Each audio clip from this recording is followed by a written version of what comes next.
Okay. So Hank Rogers is a very old friend. I've known him about a year longer than I've known you for, because I've my life. I met him before you were born. Um, yeah, he is very well known in the gaming industry because he's the publisher of Tetris. But he's recently, in the last few years, handed over the running of the Tetris company to Maya, his daughter, and he's been very focused on projects like global warming, which he's been endlessly canvassing about. He started a thing called the Blue Planet Alliance, and on the side, he's working on a moon-based project. So he's moved away from doing the games, or at least changed the scale of them. That is such a ludicrous sentence, isn't it? He's now working on a movie. But it fits him very well. Like we were talking about it before. I've known him my whole life, and I'm English. I grew up in England, and Hank was this sort of very strange and exotic big personality who'd kind of waft in a linen suit and a fedora or a fez sometimes. And he was like one of those people that I always knew, like, something big and exciting is going to be going on around here, and he's going to either get dad in some really exciting project or in a lot of trouble, or both. Yeah. Well, it's true. There was a lot of exciting projects. And a lot of trouble, wasn't there? Well, there was both, yeah. But it was a lot of fun. And I think now his focus is very much on getting the world fixed. So he is very focused on the future, very focused on the notion not just of zero emissions by 2045, but actually quicker if possible, and reducing the carbon in the atmosphere, ultimately building a sort of global thermostat. What we have now, we have the technology to do that. We just need the political will. And that's what Hank has treated as one of his main challenges in life, getting that focus on the political will to get these things sorted. And Blue Planet Alliance is one of the engines he's chosen to do this. And I think for anyone who's ever met Hank, they'll know if someone's gonna do this, it'll be him. He's sort of, I feel like it's almost impossible not to get kind of sucked into his sort of positive, active, enthusiastic aura of getting stuff done. I think that's why, like, listening to this one, it's sort of like the Mark Stevenson one. Both of them are people who have really big battles to fight, but are totally undaunted because they know what they're doing. They know it's going to be good in the end, and they've just got a really joyful, positive attitude to getting the job done, which I think, and Mark actually said it before, I think that's the thing is, when you're moving people around, when you're trying to change minds and get people on side, who's having the most fun is a really compelling way of getting people on your side. And I think they're both really great people for making doing the right thing look like a lot of fun. Yes, which I think ultimately it will be. I don't think saving the planet is a horrific job. It's a huge job, but it could be a brilliant job. It's something we all need to focus on. And it's not just about doing the modest things that make everyday life a little bit better. It's also focusing on and campaigning for our politicians to get it. This is what we want. We want a world fit for our children and our grandchildren. And you better be paying attention.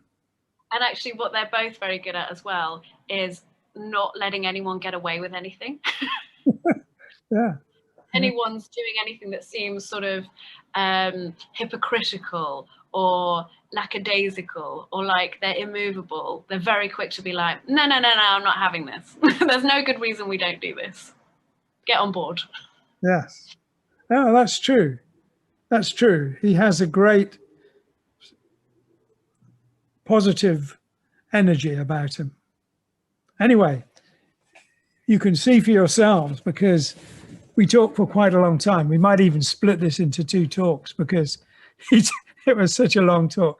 And it wasn't even finished at the end of it. So for now, Hank Rogers, publisher of Tetris, saver of the planet if he can. Yes. If I still have those up, I put them up somewhere. Yeah, I'm great. I think maybe this time we'll introduce the Blue Planet. What is it called? Blue Planet Alliance, and that governmental body you went to see before, because we never really had any clear idea what they were. Oh, you're talking about SIDS, the Small Island Developing States? No. It's a kind of international government that you were asked. Yeah, International Parliamentary Union. Yes. The IPU. Yes. Now, we met at a hotel just after you got back from that a couple of years ago when you were talking about global warming. When we met, I was coming back from COP26 or COP25. It's the yearly event where they try to. It's the Paris Agreement and the Kyoto Agreement. Those are all COPs. Right. I think Paris Agreement is like COP22 or something like that, and the next one's in Glasgow in November. And what does COP stand for?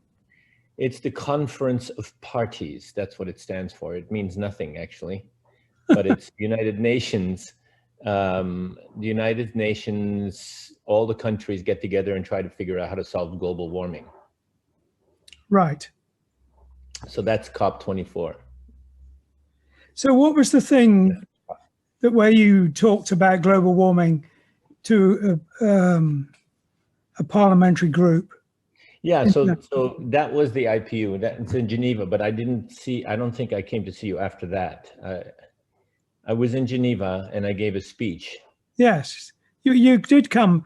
You stayed at the hotel in Lewis because you told me all about your speech. Okay. I'm confusing it with the time when I stayed in. Yes, got it. You're doing too much. Yes, I am. No, but yes, absolutely. So that's the Interparliamentary Union. So each country gets to send 2 parliamentarians, meaning elected officials. They have to be elected, and they get to have a sum total of 7 minutes between them to speak to the assembly. So it's just a nonstop people ranting and raving about whatever their pet peeve is, wherever. And they gave me 15 minutes. Right. To talk about global warming. I was their guest speaker. And so, yes, I did. I did talk about, climate change and so on. And they declared climate change to be the emergency, that assembly, which made me feel like Superman. Well, good. Yeah, I mean, when I finished and they had, I didn't know what I was getting into. I kind of showed up an hour early to find out what actually goes on at the IPU. And so I got to hear all these countries ranting and raving. Angola said that even though they're the 4th most commonly spoken language in the world, they didn't have simultaneous translations, but the Japanese did.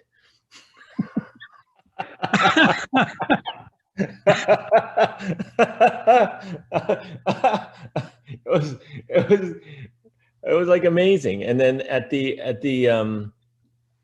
one in Dubai, which I went to later, there was the elected contingent from Venezuela, but then there was also Maduro representatives saying they're not legitimate. And there was like that whole tension going on in there between the Maduro guys and the guys who were elected who were like disqualified, whatever. Yeah. Yeah. So, and then there was the Iranian woman, and she was in my group. She was in my group where we were actually working on the words. And she was all, I mean, her face wasn't covered, but I mean, she was wearing the burqa. And she had a translator there who was a guy. And at a certain point, you know, she was saying something and he was translating, and she was saying something, translating. And then all of a sudden, like something came up, and he didn't even ask her. He just answered. And then the woman who was in charge of this meeting said, you, sir, are not to answer for her. She is the representative. And actually, they knew that she spoke English. So she didn't need a fucking translator. And so it was like, yes, they had a woman to represent them, but they were fucking controlling her every step of the way. But the thing that got me at the end of all of that is that, you know, I was in that room, like going thing after thing, saying, you should do this, you shouldn't do this. And I was their freaking expert on climate change in the room. And I helped them, you know, I changed, what was it? We must maintain leadership in fighting climate change. And I raised my hand as Mr. Rogers. I said, you know, before I came to Geneva this time, I never even knew who the hell you guys were, the International Parliamentary Union. I'm in the business of fighting climate change. You know, that's what I do. And if you're gonna maintain leadership in something, first you have to take leadership. They changed the words to, we must take leadership in fighting climate change.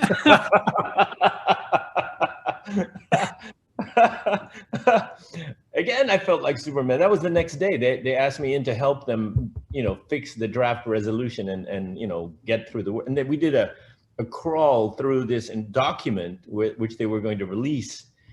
And one of the things was this section from the IPCC, and it said like 1.5 degrees, and it was a paragraph that they had like just plopped in there from the IPCC saying that we must stay within 1.5 degrees, 1.5 degrees, 1.5, and it was like said 1.5 degrees like 4 or 5 times, and somebody said, yeah, it says 1.5 degrees too many times. Why don't we, you know, shorten it? And I raised my hand. Mr. Rogers, I said, you guys are politicians. Those guys are scientists. They have a reason for every word that they put in their language. It's not your job to change the language that they use. This is the problem in my country. You know, our government takes the words of the scientists and says, you can't use the word global warming. So you cannot change the words of the scientists. They have to come through absolutely clear. So you shouldn't touch those words. And they didn't. So it was just like, it was good. And that Iranian guy who was supposed to be like guarding the woman, he came over after. He came over to me and he had tears in his eyes and he said, thank you. So go figure. So, you know, like however you want to look at the Iranians as being evil and so on and so forth, they have children too. And they have to have a future that their children can live in. So, I mean, the politics of what was going on there was weird, but still, you know, they have to have this same outcome. Well, that's the beauty of this, isn't it? It's for everybody's benefit. There is no organism on this earth that isn't going to benefit from this. That's right. That's right. Absolutely. Tell me about, I love all your stories about that. I particularly love the stories you told me about when the Chinese delegation said, we don't understand the science of this. We don't know how to do it. Can you remember that story? Barely. I mean, yeah, I was trying to you get told them they don't have to. You've got scientists who do. You just have to tell them we're going to do this. Yeah. No, this is the thing that I say to the politician, and is you just have to understand that there is a problem and that needs to be solved. You don't need to know how to solve the problem. You just need to give order and say, you're the goddamn leaders of your country. You tell your scientists, your business people, everybody that this needs to be solved and get on with it. It's not like you don't want to hear any reasons why it can't be done or why it shouldn't be done from your fucking economists. This has to be done. Yeah. And just need to get through to the people and say, you know what, we're going to do this. I'm going to make a documentary about how we did what we did in Hawaii. Yeah, because last time I was with you on the ranch, you were still having the oil company that ran the utilities, refusing to allow people to put power back into the grid. It's the electric company, and they still are. These things are all changing. These things are all changing. The grid is just not capable of handling, variable electricity. It's not big enough. Germany can bleed into. I mean, it's big enough so that they can accept the variability of solar, and still survive. But the Hawaii, each island is its own grid, and so they can't have it put too much electricity onto the grid at any given moment. That's the explanation. And I kind of sort of believe them. It must be a nightmare for them. When all of a sudden it gets cloudy, it must drop the amount of electricity that comes off the solar. And then when all of a sudden it clears up, it must go up, that kind of thing. So yeah, but right now the situation is that they're going to make more money the quicker they switch to renewables. And that is put them clearly on our side. Right. Because now they're shareholders here. Oh, we can find a way to make more money. Yeah, that's a good thing. Let's follow up from your ranch, because you've got batteries there. So you reckon, I think you gave me figures that you could run the ranch for a month on one sunny day's collection of solar energy.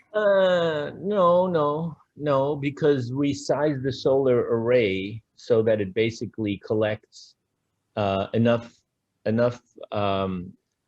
solar so that it works on a cloudy day. Yeah, but what I meant is you produce more electricity than you need. Yes. So you've got a whole array of batteries. I remember them. And then you have an electrolysis machine where you're breaking down the air into its constituent parts. Water. And storing hydrogen. Yes. And this in about 3 hours, we have a big meeting at the ranch and virtual with the powers that be in Hawaii about building a hydrogen infrastructure on the Big Island. Right. We're talking about building 5 fueling stations. We're talking about building a big electrolyzer by a hydroelectric dam that exists somewhere that is not being used. So yeah, this is what we're doing. It seems to me, from what I've read, that it's potentially a lot more environmentally friendly to have hydrogen fueled cars than electrical cars. But there is a need for a hydrogen infrastructure to do that. At the moment, there isn't even an electrical infrastructure for everyone to switch to electrical cars. Yeah. But hydrogen being the better option, people were saying they need it to be a domestic gas. They need to reinvent gas cookers, things like that, so you can cook with hydrogen. Yes. Now, it means a new set of recipe books, because hydrogen cookers. Yes, I had this conversation. Did we have this conversation? Yeah, we did. Hydrogen cookbook. But we're recording it now. All right. Got it. Are we recording something? Are you recording? Absolutely, yeah. Okay, good. So we'll edit out all your bad language. All right. No, we won't. I'm watching a TV show. It's actually brilliant. It's about the main character is an ex-president. He was like president 25 years ago, something like that. And he is finally looked himself up on the internet and found out that he was the biggest asshole president ever. And like pretty much everything he did was cut funding for, cancer research, or put in place anti-refugee immigration laws, or I mean, thing after thing, build a highway through a fucking Indian reservation, He did all these things. He was such a major asshole. And he finally comes to the realization. And now he's trying to change everything back. The things that he's trying to undo what he did. And he has an assistant who was like his biggest fan all his life for what he was before, the big asshole. And so this assistant has this image of him being this fucking asshole that he used to be. And he's looking up to that. And the president is now like totally going in a different direction. And there's this friction going on. And then his wife is running for the Senate. So she needs him to be straight. And he's off the reservation every single episode. He's going off of the reservation in some direction. He says, anybody who's got deportation notices, come to my ranch in New Mexico. And he gets thousands of people with deportation order. And he said, I dare the government to come and take you away. And then he does shit like that. And it's like a constant thing. I don't know. I mean, I didn't have any expectations. I just accidentally selected. I select things to watch while I'm falling asleep. And I watched this and I made Lisa watch it. We're both watching. We're both hooked on it now. But the point is that a straight up conservative can, it's a show about a conservative asshole becoming conscious. And I don't know, this is kind of what this country needs at this point is, oh, okay. So I was in another meeting a couple of days ago. This should be of interest. And this is a meeting of, it was called anyway, their concept is there's $40 billion put into politics every year, something like that. They want 5% of that money. And they want that 5% of that money to go to crossover candidates, meaning candidates that are Republican and Democrats who are willing to work together to fight climate change. Because they found out of all of the issues that exist in this country, the least polarizing, the one that brings everybody together is fighting climate change. Everything else has some kind of a political agenda where it's, no, you guys are assholes, blah, blah, blah, blah, blah. Climate change is a common ground. And so their concept is if they have 5% of the money and can control 5% of the votes, that is swing votes in pretty much every jurisdiction in this country. And they can swing elections. Then they can start moving in the right direction vis-a-vis climate change and reunifying this country. That's the idea. And then I talked to somebody else yesterday. There is a congressional group, and they have a name, and I forget what the name is, but they're bipartisan. Again, it's a group of Democrats and Republicans that are actually working together. And they created the legislation that was the last bailout, the last, $600 billion, the last money that went to people. That came from them. It was a bipartisan effort. Right. And so these guys are doing bipartisan legislation. And so bringing both people from both parties. So there is some ray of hope going on right now. That's the way I look at it.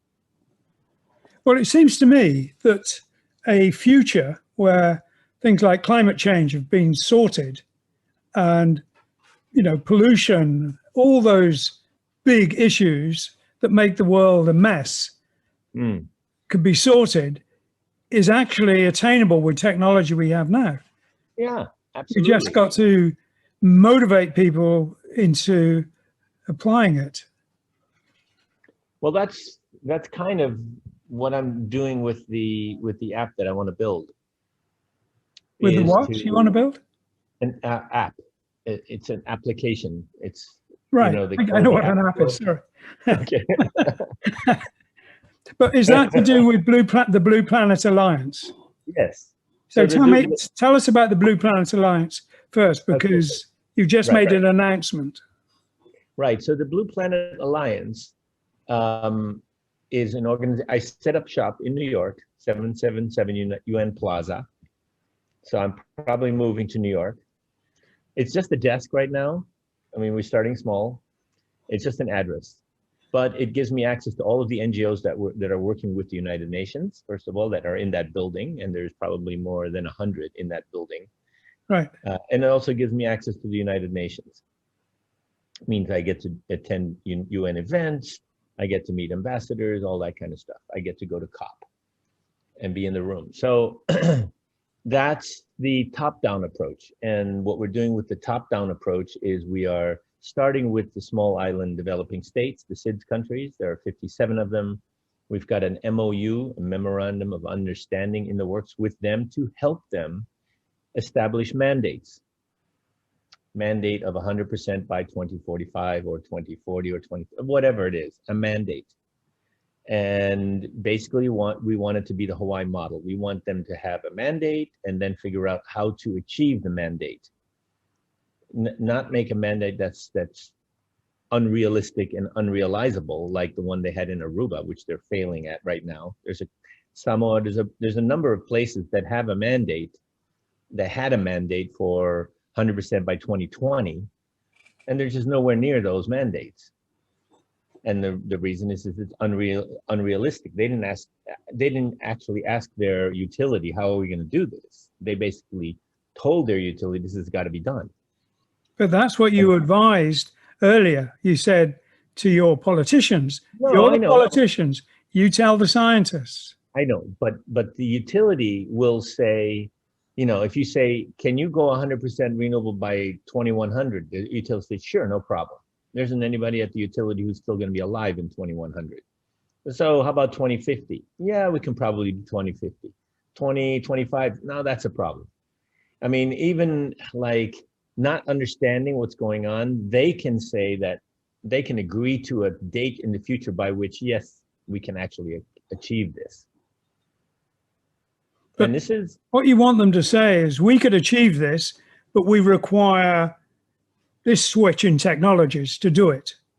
I don't want them to say there's no and. I'm just saying what we did in Hawaii, which was 1.5 million people importing $5 billion a year on oil.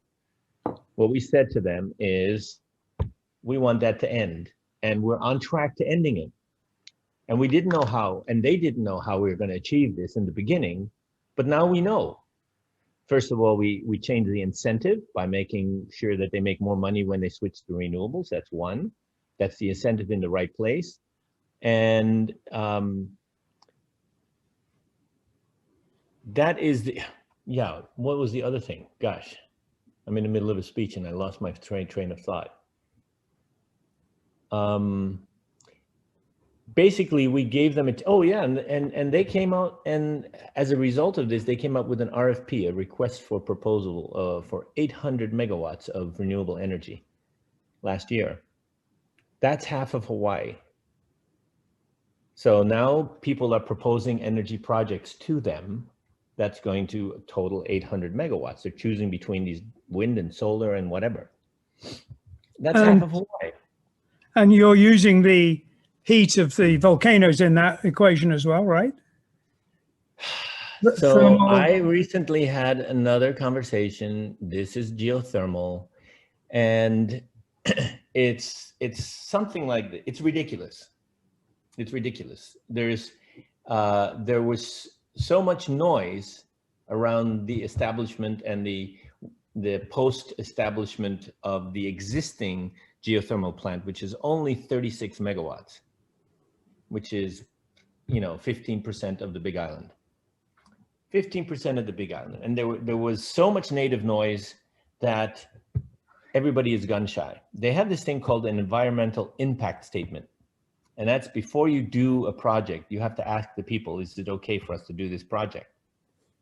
And then people will come out and say, whatever.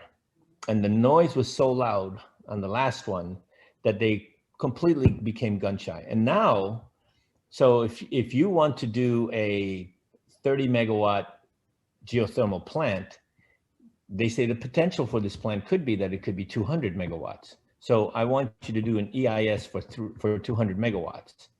And now the cost of the EIS and the amount of bullshit that you have to go through means it takes like 10 years to get through the EIS, because there are going to be court cases from people who are trying to stop this thing. Geothermal takes up 10% of solar or wind in terms of land footprint. It doesn't need ag land. It can be anywhere as long as you can drill down to the heat source. So it can be on the shittiest land that you have that's not being used for anything. That's where you build it. And so it's really the answer for Hawaii. And we're just being really stupid about it. What I'd really like to see happen, so Big Island is 200 megawatts of, you know, and 200 megawatts of electricity is needed to power the Big Island. I want to build 2,000 megawatts on the Big Island of geothermal. Right. And then use the excess energy to make hydrogen and export hydrogen and make money. Yes.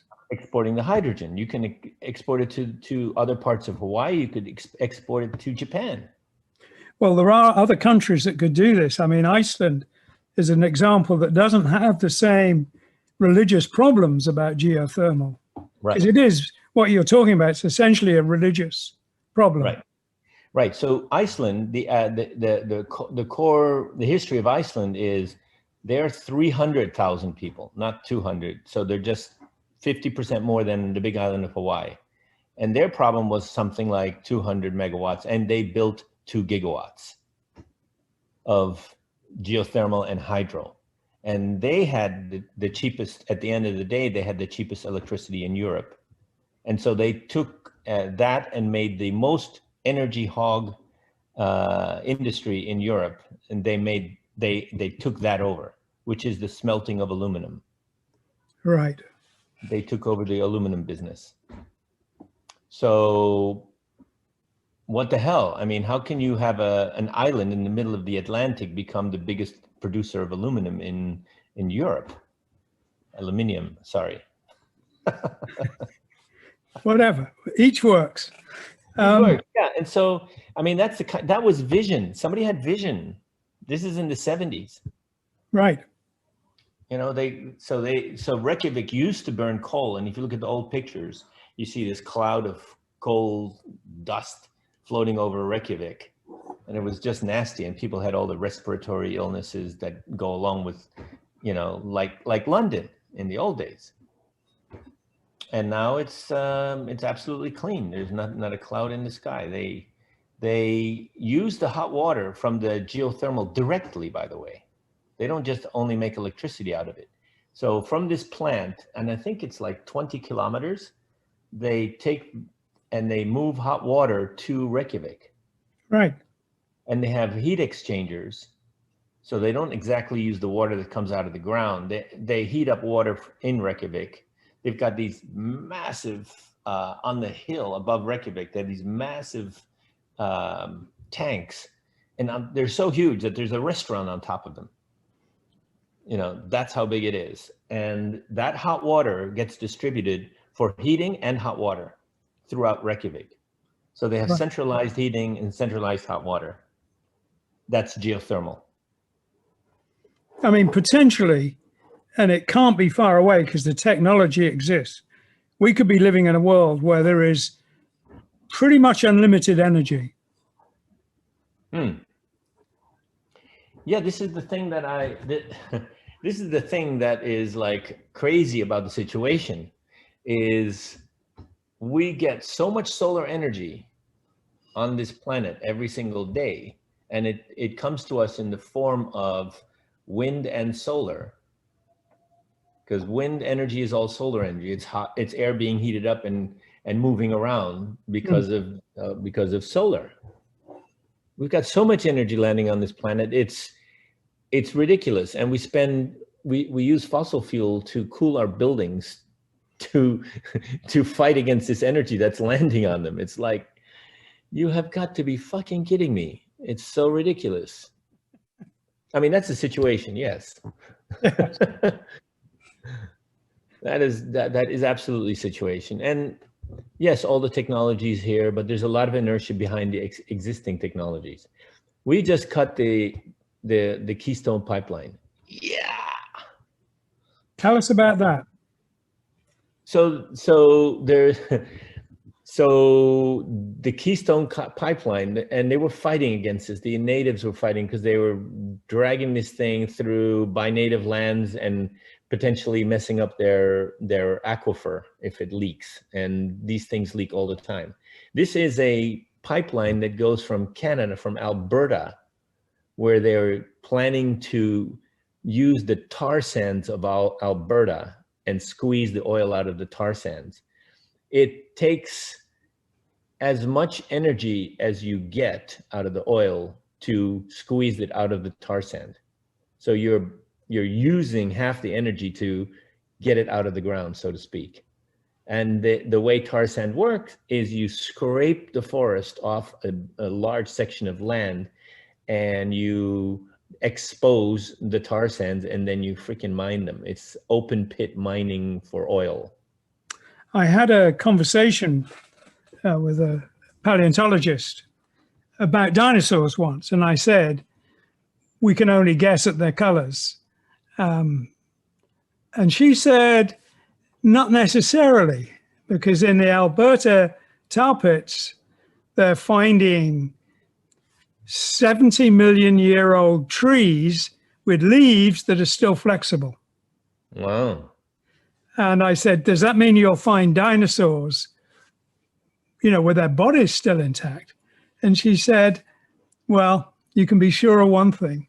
If they did, the oil companies would make sure no one knew about it.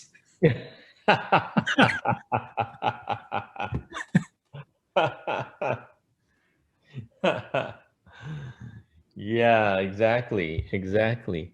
So that there's another story that's similar to that. So my father was in the gem business, and part of the gem business was opal coming from Australia. Yeah. And the way opal works is, in general, is that you have fossils like shells or skeletons or whatever that get trapped in the mud as they turn into fossils, and the animal itself dissolves and is replaced by opal, among other things. There's other things that also work in there. Anyway. Is opal basically calcium, like a pearl? I don't know. I don't think so. Sorry, finish your story. I didn't mean to. So the story is this guy finds a fucking fish like this, opal. I mean, it is an opalized fossil fish. Can you imagine? Somebody should, want that thing and pay millions of dollars for it. What does he do? He cuts it up so that they can make jewelry.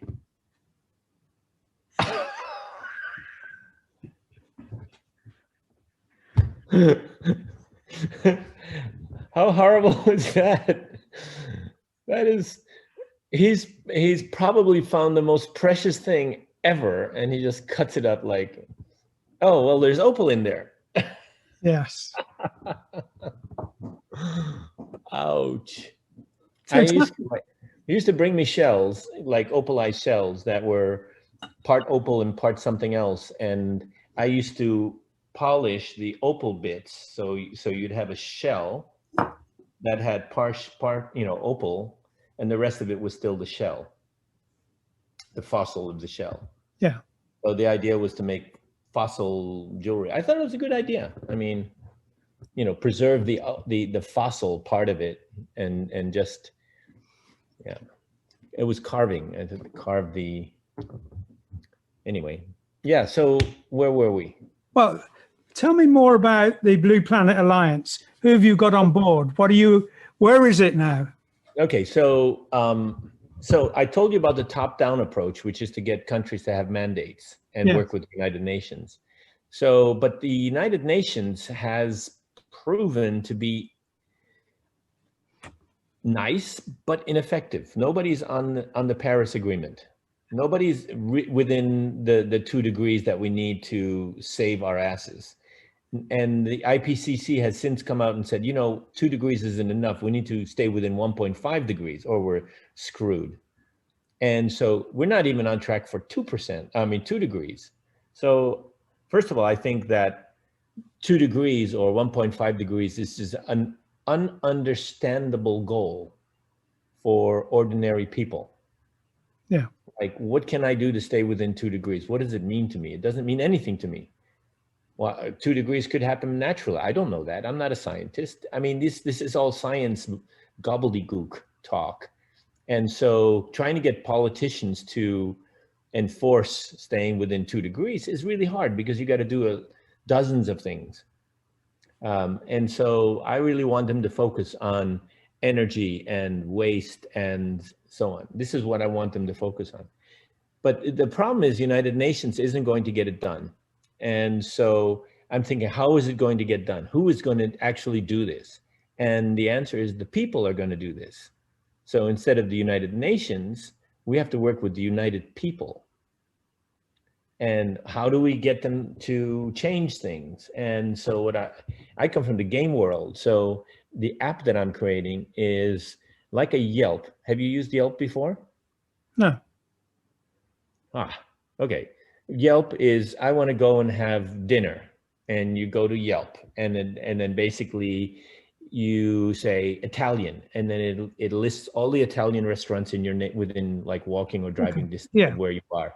Yeah, it's like we had Yellow Pages, so Yelp is descendant from that, I think. Yes. Okay, it's much better than that, because then when you click on, they sort the restaurants by rating or anything else you like. And then you can find comments, and you can see how many stars restaurants got and all that. And that's how you can make a decision about where you're going to eat.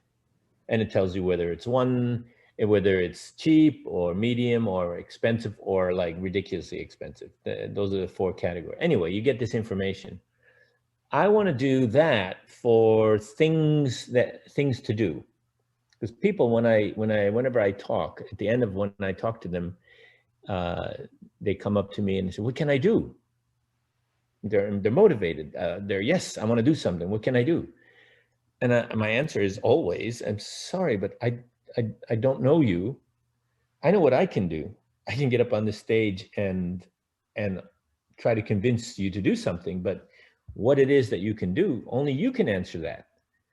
You know, you have to figure out what you can and what you will do, and do that, whatever it is. And the problem with that is that a lot of people out there just don't have a clue. What can I do, or what should I do? And I've got an issue with what you're saying, but I'll wait to the end. Get on. Yeah. So basically, what the app is it coughs up a bunch of things that you can do, and you pick one of those, and then when you do it, then you get points. And then the next time you will do something else and you get more points, and you keep on getting points till you go up a level. And when you go up a level, we give you more interesting things or more difficult things to do. And then to go up a level, each time you go up a level, you have to do more difficult things. So what we're doing is we're growing you up as an environmentalist. And the things to do, I asked like 100 people, send me 5 things that you need to get, that you think we need to do to fix everything. And I categorized them. And first I came up with 12 categories, and I said, no, that's too many to choose from. So I finally managed to categorize them into 3 categories, and 95% of the to-do fell into those 3 categories. The 3 categories are energy, which has to do with, carbon capture and eliminating, all of that stuff, climate change. Number 2 is waste, which has to do with like stop throwing things into a landfill, the circular economy, making sure that we're not throwing anything out. Everything should be a resource for something else. And then the third one is nature, and that's direct intervention, cordoning off areas to be nature preserves. The concept there is to end up with a planet where 50% is reserved for nature. At least. At least. Yeah. Okay, so those are the 3 things, and then there's other, whatever doesn't fit in those categories. And basically what happens if you click on one of those saying, I want to do something about waste, then it'll give you a bunch of things to do, and it will show you what the most amazing thing somebody did about waste yesterday. So there's a competition to become that, biggest mover of the day. So you can find things that other people did, but then there's a list of things that you can do. And they're very simple. Okay, pick up garbage off the street and put it into the trash bin. Or put your plastics in a recycle bin, or the simple things that we already do. And so you get points for doing things that you already do. And then you go up a level in that. And we use AI to figure out what you're most likely to want to and be able to do. That is the kind of thing that Google and Amazon do all the time. They profile you and figure out what you want to buy. What we want to do is profile you and figure out what you want to do. And where we're going to get the things to do. First of all, we're going to get them from the NGOs like the Sierra Club or World Wildlife Federation, or those kinds of organizations that are trying to fix the planet. They generally ask their constituents to do stuff, but they're only talking to a small fraction of the population, which is their members. I'm a member of the Sierra Club, so I get, can you write your congressman? I get these messages all the time.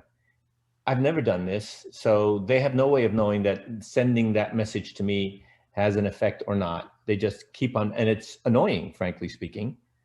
It's annoying when somebody asks me to do something that I can't or won't do, and they just ask me over and over. It just becomes nagging. So it's like they're nagging me.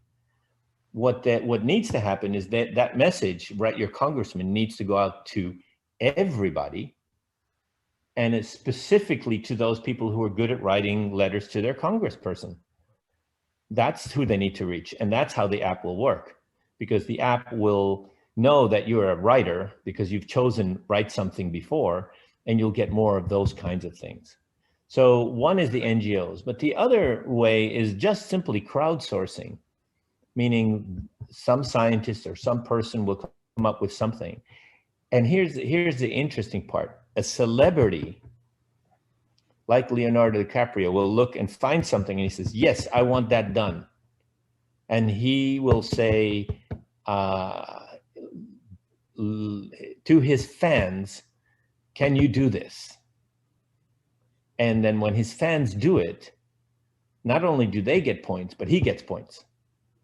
And so every football player or football club or musician, or these freaking boy bands in Korea, whatever, they can tell their fans to do something.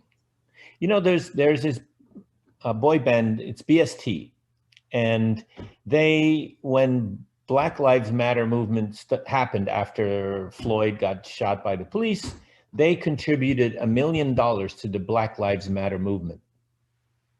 That's the boy band.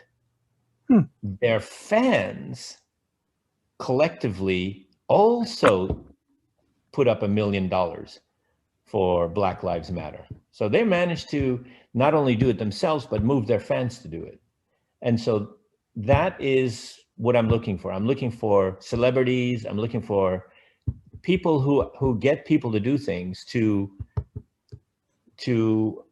compete with each other to see who can get the most done.